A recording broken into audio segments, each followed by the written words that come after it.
Čau lidi a vás vítám u sledování dalšího ze svých videí. Dneska ochutnávka 9 nikotinových solí, který mi zaslal do videa Pospy, jsou pod značkou Emporio. 3 neděle tu mám, 3 neděle jsem na ně nešáhl, jsou ve 20 mg, proto bude střih.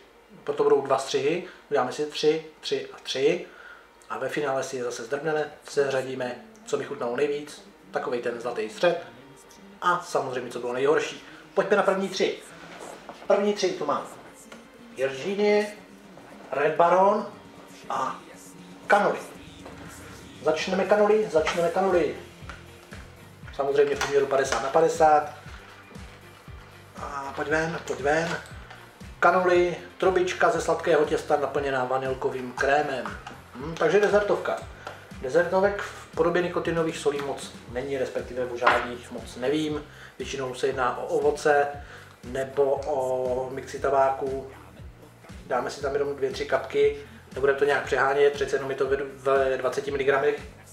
A fakt se nechci přehoudit hnedka takhle po ránu. Vy to samozřejmě uvidíte večer, že jo? A nebo druhý den až ráno. Uvidíme. Cannoli, trubička, pojďme na to.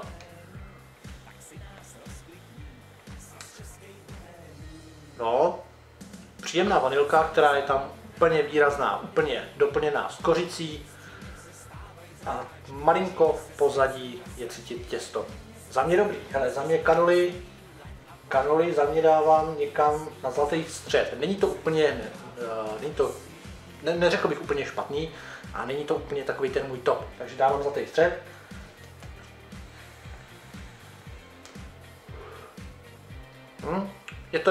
Je to dobrý. Ale určitě bych si to nedopřával neustále pořád.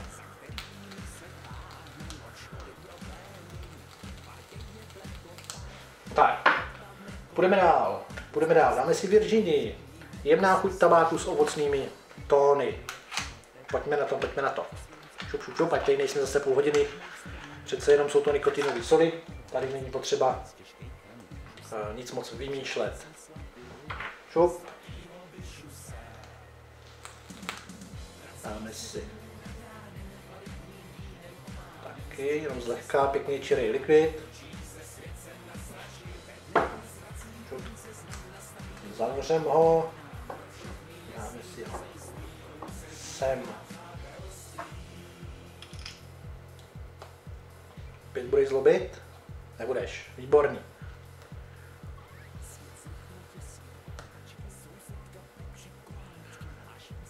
Taková typicky Virginka tabák, ten jde cítit hodně a opravdu ten podkres nekecá. Opravdu je tam podkres ovoce, ale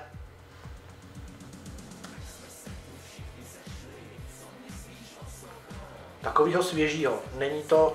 Není to špatný, ale není to úplně můj šálek kávy. Zrovna tahle Virginka, tahle kombinace. Jo.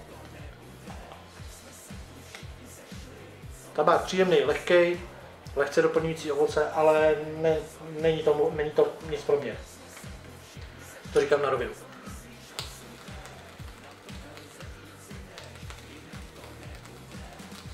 Foukáme to.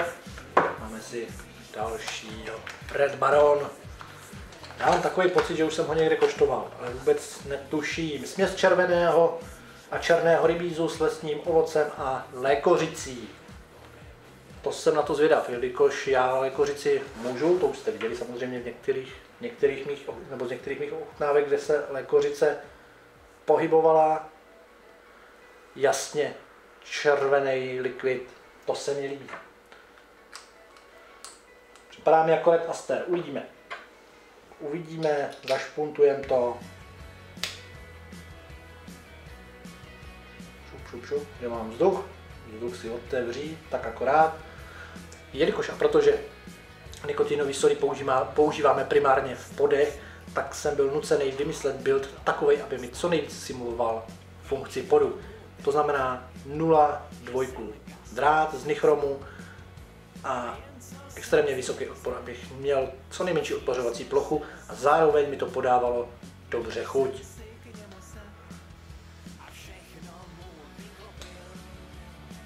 Tak, to je hodně dobrý. To mě baví. To je hodně dobrý. Lékořice jenom tak v pozadí, spíš tomu dodává takovou, neřekl bych chladivost, ale takovou svěžest.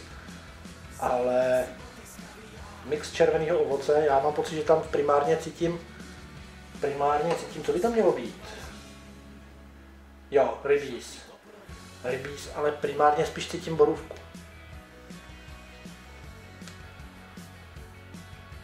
Možná mi to připadá, možná se to mele mezi sebou, ale není to vůbec špatný, jo.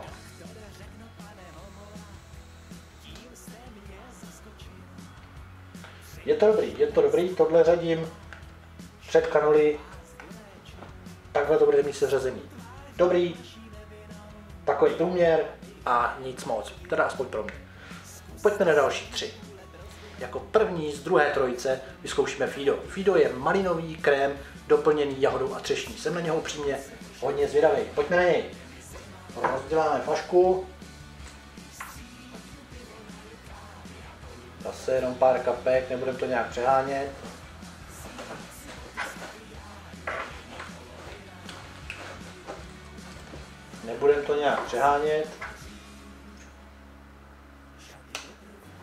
Ono v té 20 je to docela nářez. Tak pojďme na něj.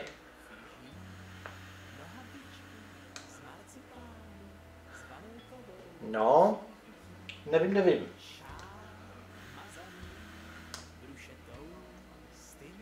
Ta krémovitost tam je v pozadí, to o tom žádná, ale míchají se mi tam jahody s malinama, to člověk rozezná a třešeň, na mě je ta třešeň taková trošičku mělejší.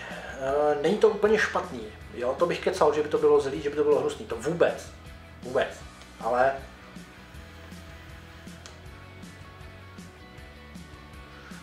spíš takový neutrální, zařadil bych ho doprostřed ke kanoli, jo. Není to špatný, určitě bych si to koupil, občas je to lehký, ale není to úplně málo. Každopádně nejvíc mi tam teď, jsem zacítil, že mi tam nejvíc vystoupila ta třešeň. Pojďme na další. Další pán na holení, Black Baron, černý rybíz v kombinaci s karamelem a tabákem. Pojďme na něj, jsem na něj zvědav. Ty barony jsou nějaký dobrý. Zatím teda samozřejmě ochutnal jsem jeden, předtím jsem likvidy neochutnával. Vesměs to nedělám skoro nikdy, pokud se jedná o hotovky. Black Baron. Šup.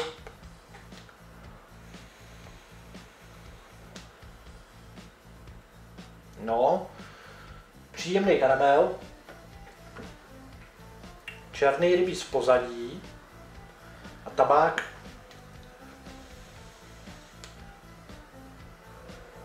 Tabák taky v pozadí. Není to úplně špatný, já mám takový pocit, že budu mít asi hodně těch středních příchutí, po kterých občas šáhnu, ne že bych je měl pořád. Není to špatný, ale že bych to musel mít vyloženě, to asi ne. No, něco, spadlo mě to tady,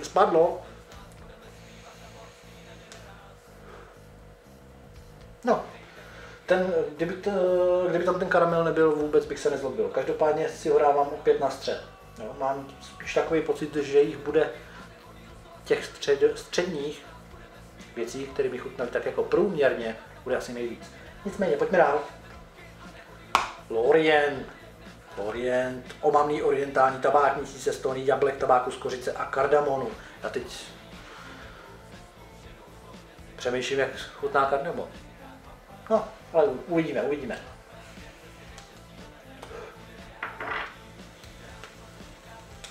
Tak, foukáme to, nalijem to, pochutnáme a pustíme se do dalších 3. Šup. Opět jenom pár kapek.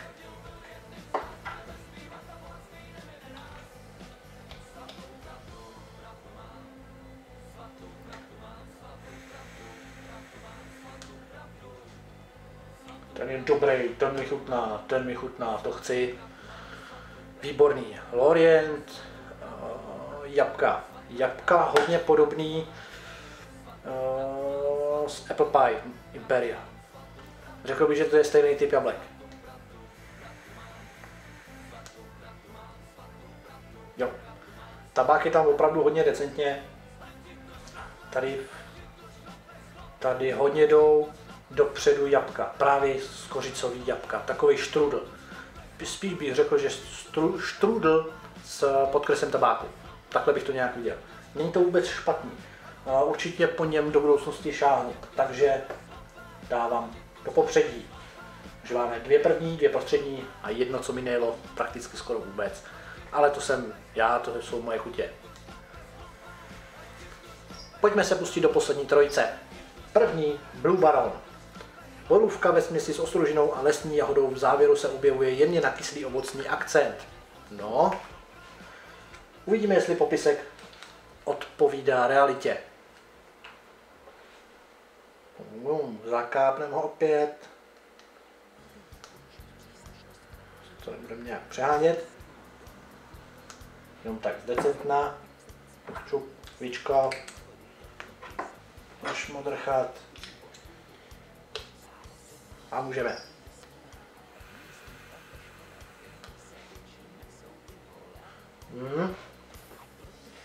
Já bych řekl, že to Blue Baron je asi nejvěrnější svým popisu. Opravdu jo, borůvka a ostružina, tam jdou cítit opravdu nejvíc. Lesní jahoda opravdu jenom na konci a kyselost toho všeho, vlastně de facto všech těch ovocí, tam prostě je. Jo. Takže za mě Blue Baron asi bych ho zařadil úplně mimo, jelikož a protože je nejvěrnější svým popisu. Pojďme na další. Tabáček. Tabáček. Směs tradičních tabáků, drsné tóny tabáku, zjemný nepatrný dozvuk vanilky. Já nevím, já jsem z těch vanilkových věcí nějaký moc převanilkovaný poslední dobou. Uvidíme. Ale ten Blue Baron je fakt dobrý.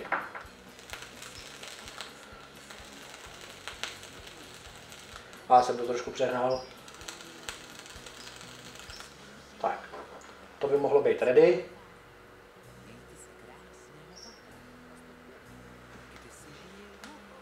A ještě tam dáme, se nám to nemlátí mezi sebou. No, a cítím takový ten poctivý dekangový tabák, uvidíme. A taky, že jo.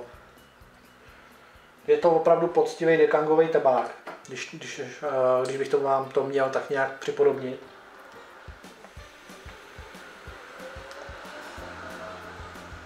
Ale vanilka po ní ani stopy.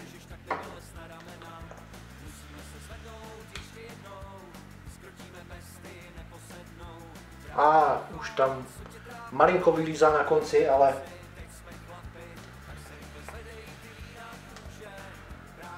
není to úplně špatný, je to takový ten slámovitý, opravdu syrový tabák.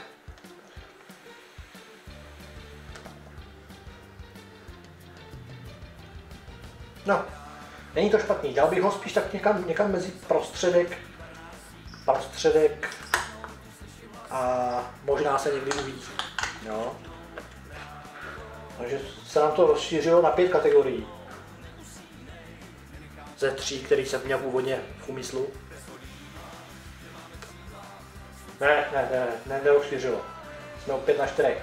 Tabáček dám pěkně doprostřed, protože je mě nějakým způsobem sympatický. Jo.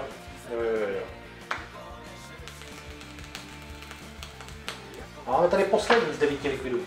Angus, kde to je neslazená tabáková chuť, ve které se mísí tóny tabáku, oříšku a kávy. No. Uvidíme.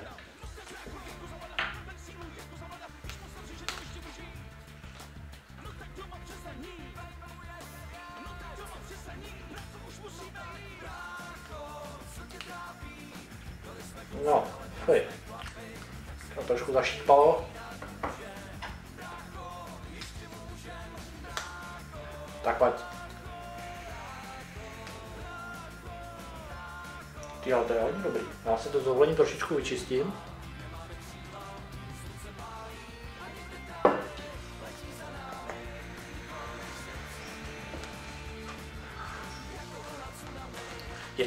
Je to jiný oproti veškerým likvidům, který jsem tady měl. Ale je to opravdu jenom tak jednou za týden. No, nemusel bych ho asi úplně furt. Není to špatný. Jsou tam lískový oříšky, hodně cítit. Kafe de facto vůbec. Tabákovka hodně slámovitá. Není to špatný. Opět dám ho takhle pěkně doprostřed. Tak. Je na čase si vyhodnotit celou ochutnávku. Tím pádem za mě nejvěrnější příchuť svým popisu Blue Baron, jasná volba pro příště. Další Red Baron, Orient. Těm malinko něco chybí. Do toho úplně top. Dalších 5, o kterých budu minimálně přemýšlet. Black Baron, Cannoli, Fido, Tabáček a Angus. A úplně poslední jsem zařadil Virginie. Bohužel, tam je jela nejvíc. Samozřejmě někomu může jet nejvíc. To už záleží na vás. Já ještě děkuji Pospimu jednou za zaslání do videa. Samozřejmě odkazy na jeho recenze z těch 9 aromat nebo likvidů, ne aromat, budete mít dole pod videem. Mějte se hezky a u dalšího videa zase. Čau.